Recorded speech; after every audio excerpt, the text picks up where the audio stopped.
After the study of Mendel's principles or Mendelism, now another topic here is chromosomal basis of inheritance. The role of the chromosomes in the mechanism of inheritance. Mendel held that the units of heredity, that is Mendelian factors or genes, are stable and particulate. Mendel believed that the units of heredity, that is factors today called genes, are stable and particulate. They are like particles and stable. However, he was not knowing about the location of factors or genes in the cell. At that time, neither the role of the nucleus nor the existence of chromosomes in the nucleus of the cell were known. Even the processes of cell division, that is mitosis and meiosis, were worked out only after the publication of Mendel's work. Now, the discovery of chromosomes threw considerable light on the mechanism of inheritance. Now, in 1900, as I said before, in 1900, the Mendel's work, the principle of Mendel, were independently rediscovered by three scientists.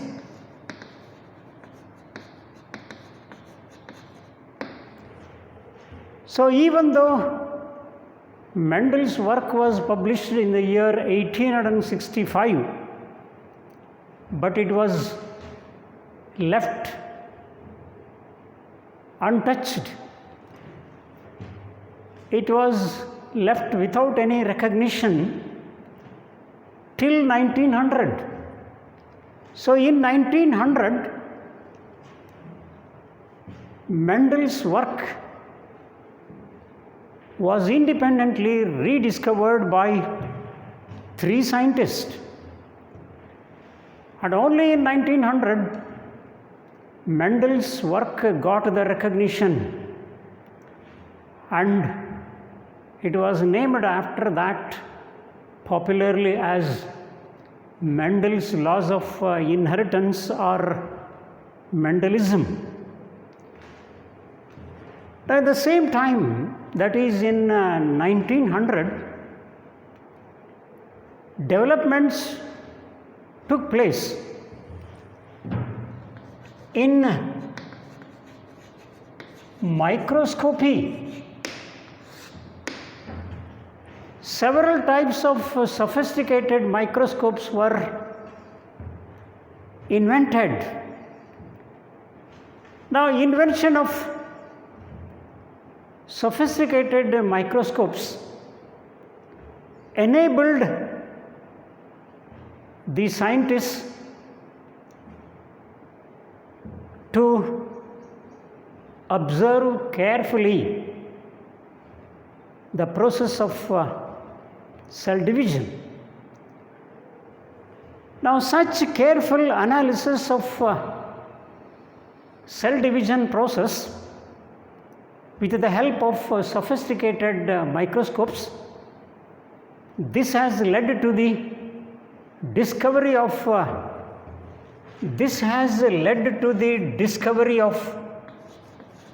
structures present in the nucleus.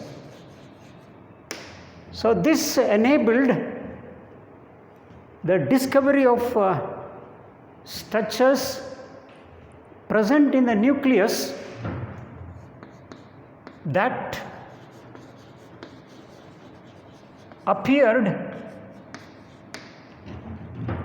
to double and divide before cell division. So, the invention of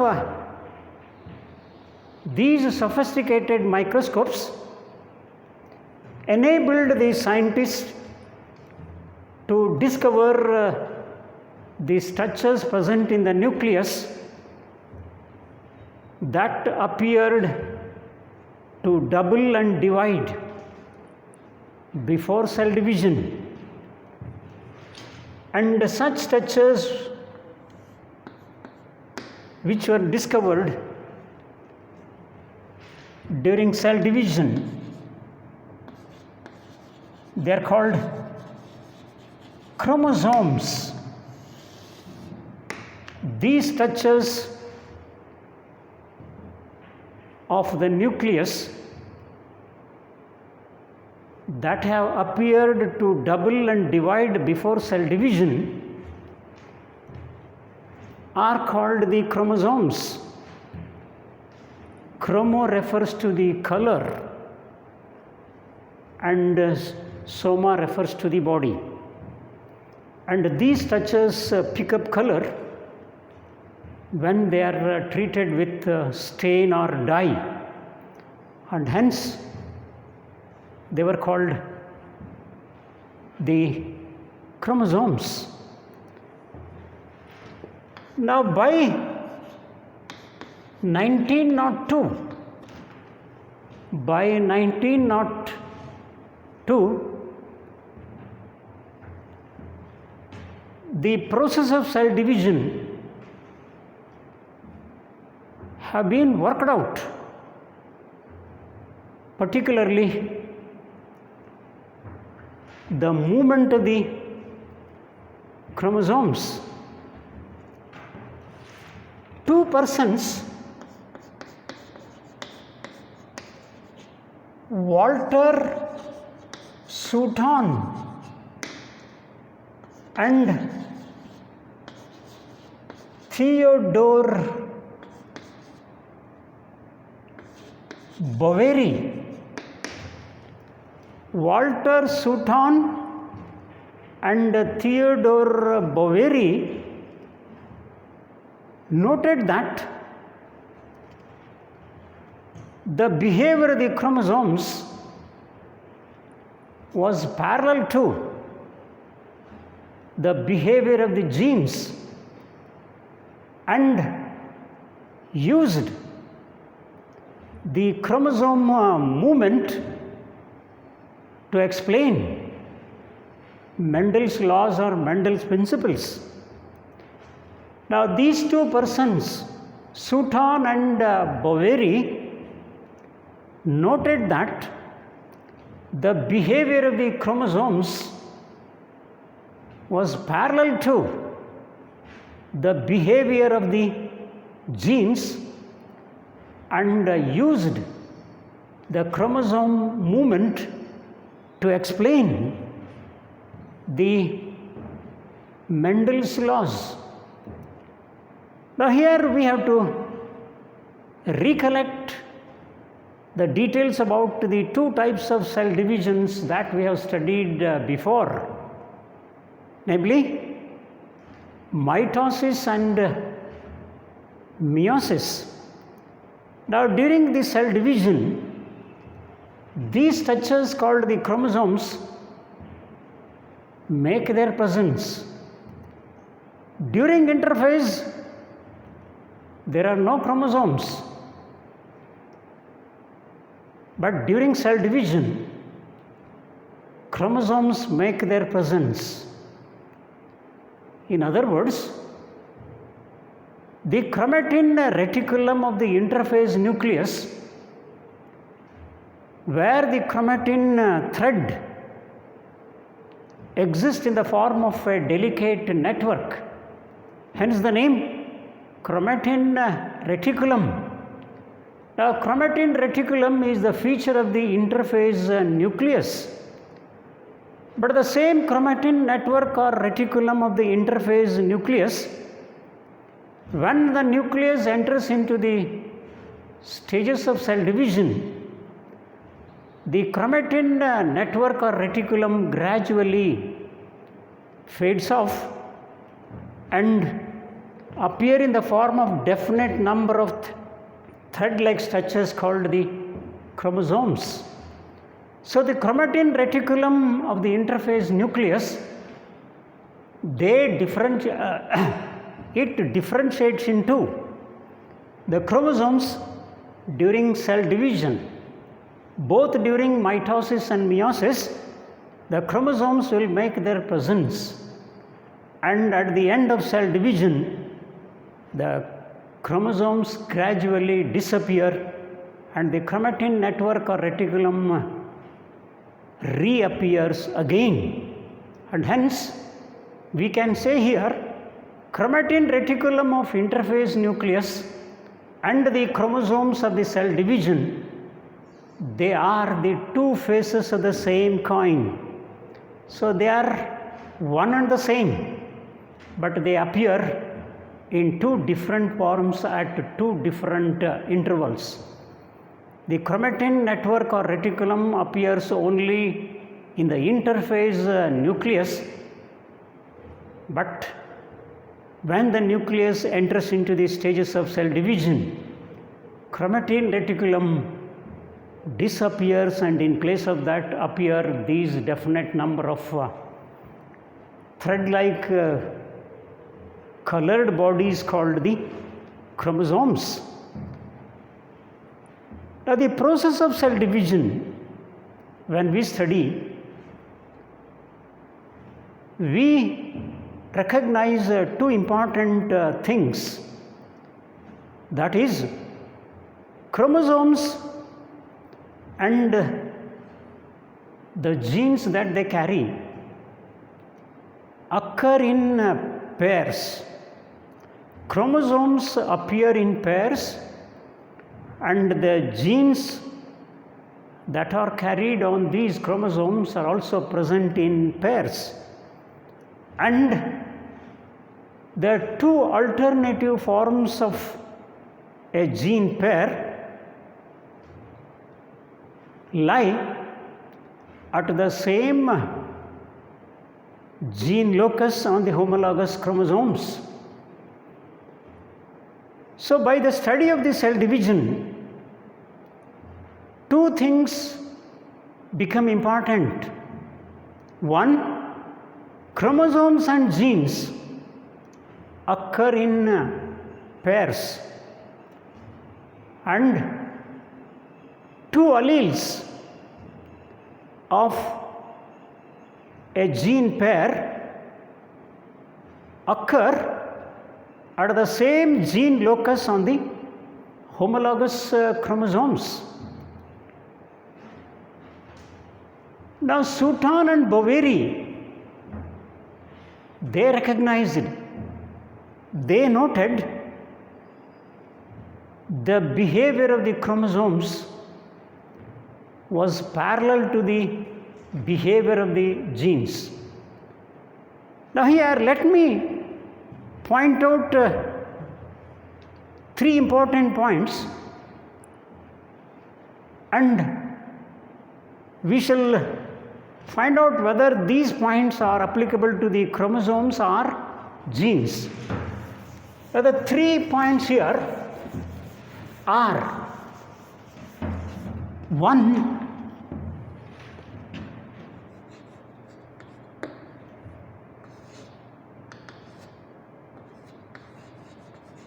occur in pairs.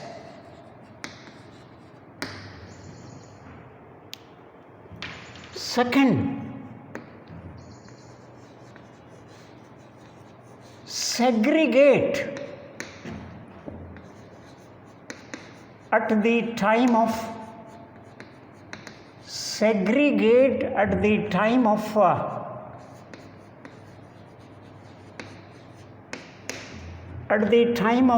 gamete formation.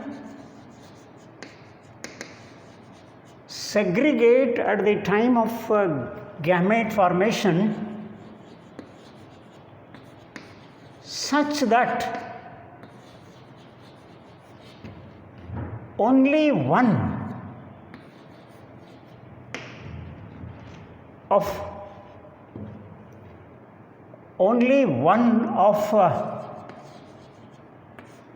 each pair of factors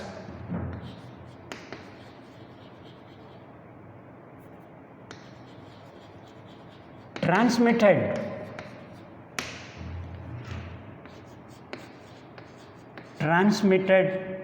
to a gamete. And 3, one pair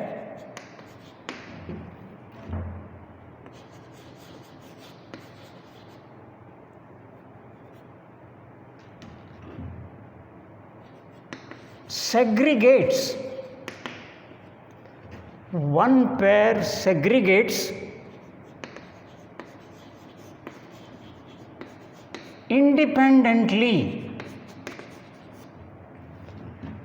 of another pair. So here 3 points have to be examined. 1, occur in pairs, segregate at the time of gamete formation such that only one of each pair of factors transmitted to a gamete. Third, one pair segregates independently of another pair. Now, these 3 points, do they refer to the chromosome or genes? Occur in pairs, does it refer to the chromosomes or genes? It refers to both. Chromosomes and genes, they occur in pairs. Similarly, point 2 and point 3, they are also applicable to both chromosomes and genes. So all the 3 points which are being stated here, they refer to both the chromosomes and the genes or the factors. And hence, Souton and Boveri noted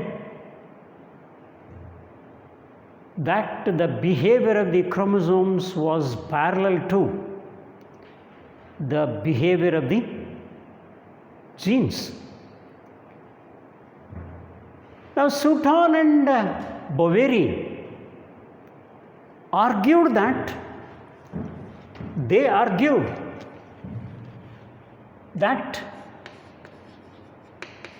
pairing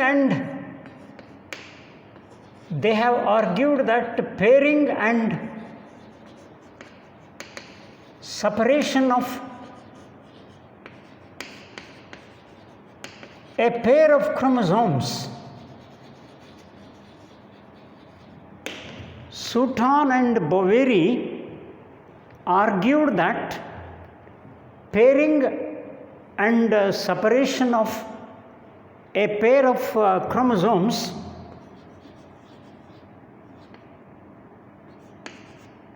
would lead to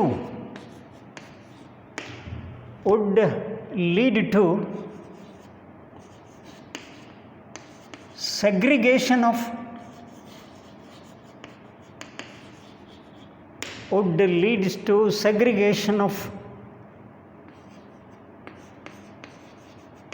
a pair of factors, would lead to segregation of a pair of factors they carry. So Souton and Boveri argued that pairing and separation, so during meiosis, the homologous chromosomes, a pair of identical chromosomes, they pair and separate. So pairing and separation of a pair of chromosomes would lead to segregation of a pair of factors they carried. Now they have united, they have mixed the chromosome segregation. They have united the chromosome segregation, chromosome separation with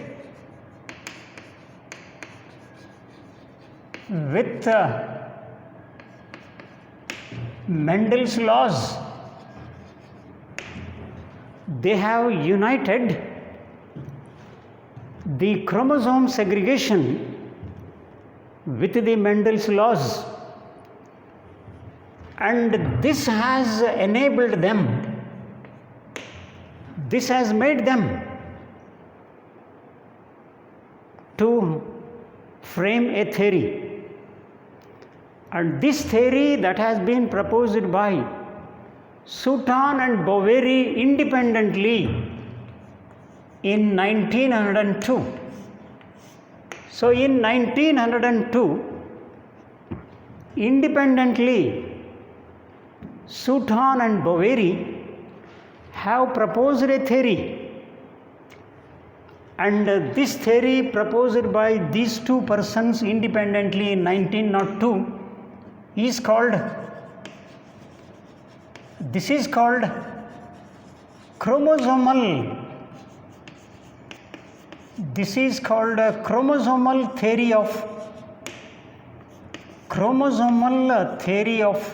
inheritance. Chromosomal theory of inheritance. What is this? Chromosomal theory of inheritance. This is the theory that has been put forth, that has been framed independently by Souton and Boveri in the year 1902. So in the year 1902, Souton and Boveri have put forth a theory called chromosomal theory of inheritance. And this chromosomal theory of inheritance, it is by uniting chromosomal segregation with Mendel's laws. Now this theory that has been independently put forth, proposed by Souton and Boveri, what this theory states? Now this chromosomal theory of inheritance states that the Mendelian factors are located on the chromosomes.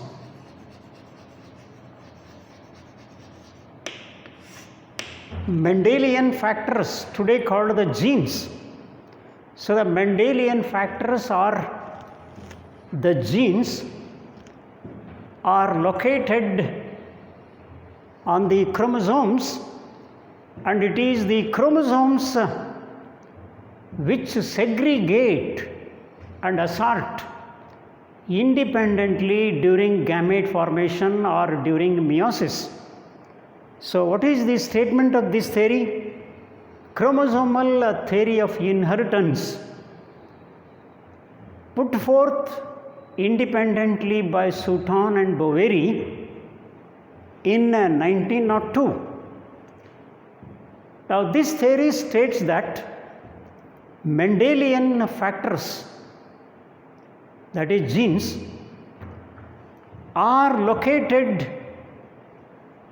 on the chromosomes, and it is the chromosomes which segregate and assort independently during meiosis or during gamete formation.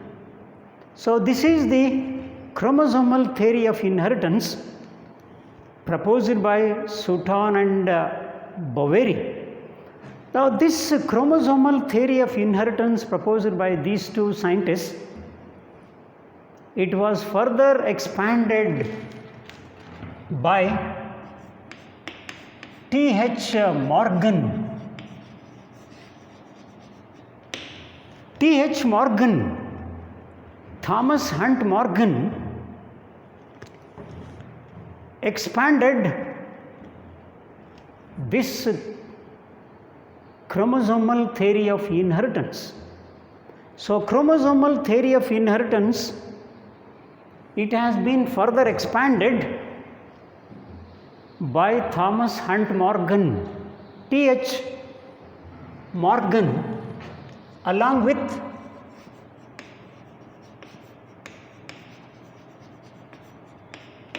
his colleagues Sturtevant and Bridges. Both Sturtevant and Bridges, they are actually the students of T.H. Morgan, and these three persons constituted a team, and this team of T.H. Morgan, Sturtevant and Bridges, they have expanded this chromosomal theory of inheritance. In other words, their work stands as an experimental verification for chromosomal theory of inheritance. Now, T.H. Morgan and his colleagues did elaborate genetic experiments on a tiny fruit fly. A tiny fruit fly on which this team worked extensively, conducted number of genetic studies, and this is a tiny fruit fly. Now, this tiny fruit fly is Drosophila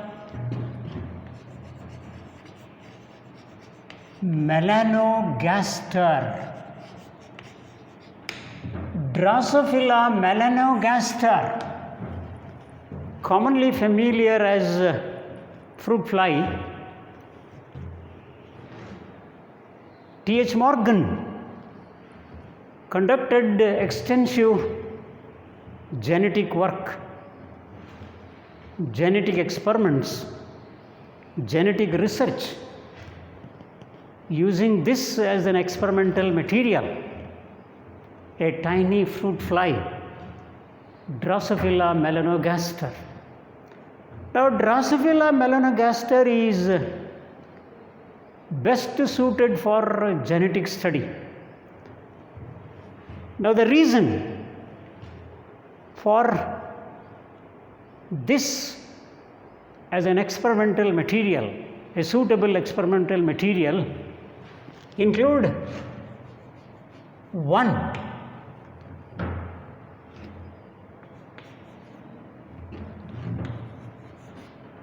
they could be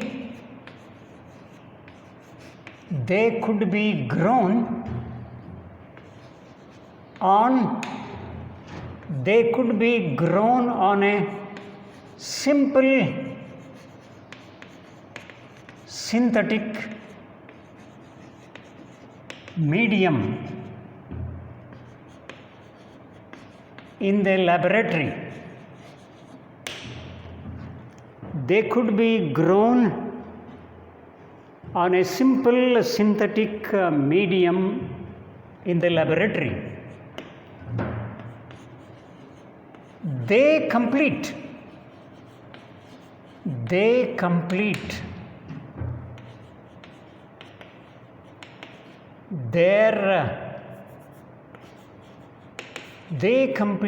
their life cycle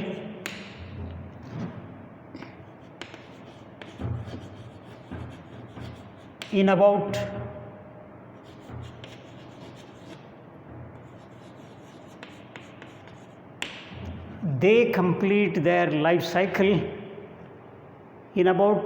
2 weeks. Third, a single mating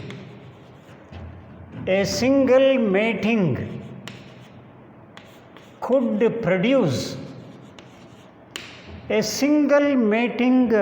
produce a large number of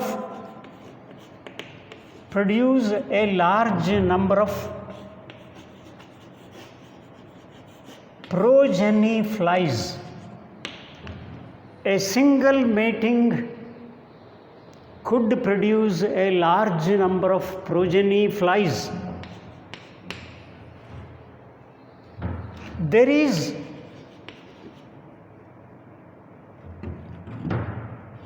There are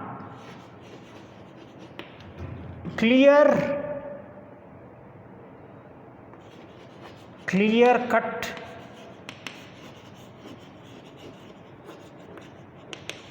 differentiations. There are clear-cut differentiations between male and female flies. That is, male and female flies can be externally discriminated from each other. That is, they exhibit sexual dimorphism. Generally, the female is bigger than the male. It has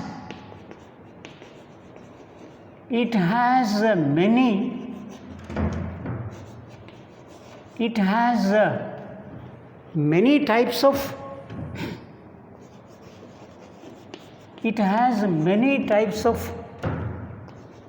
genetic variations.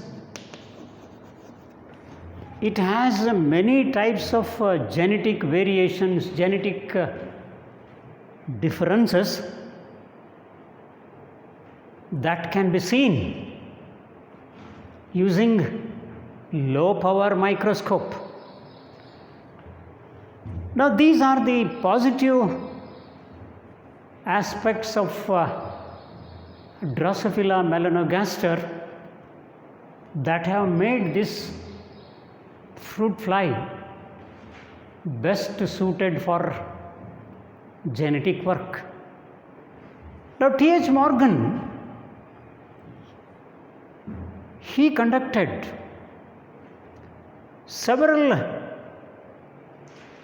genetic experiments using this fly.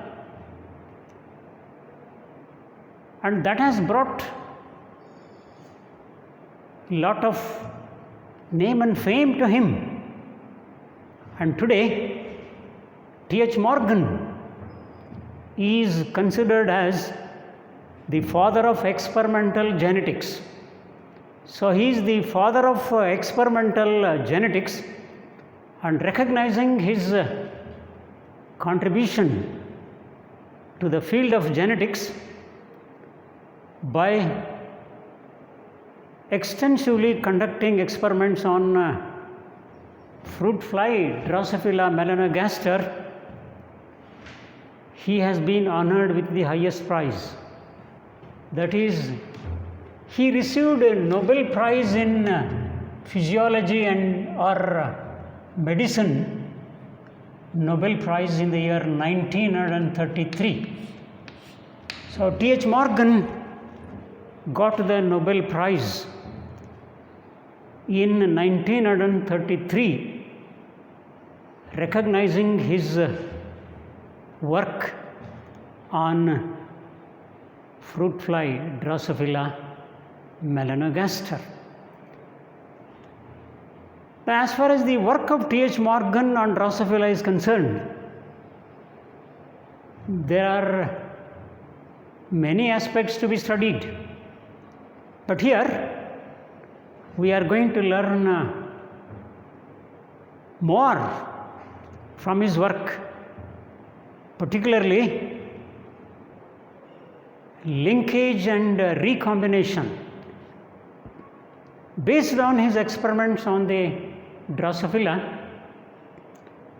he came out with certain important conclusions,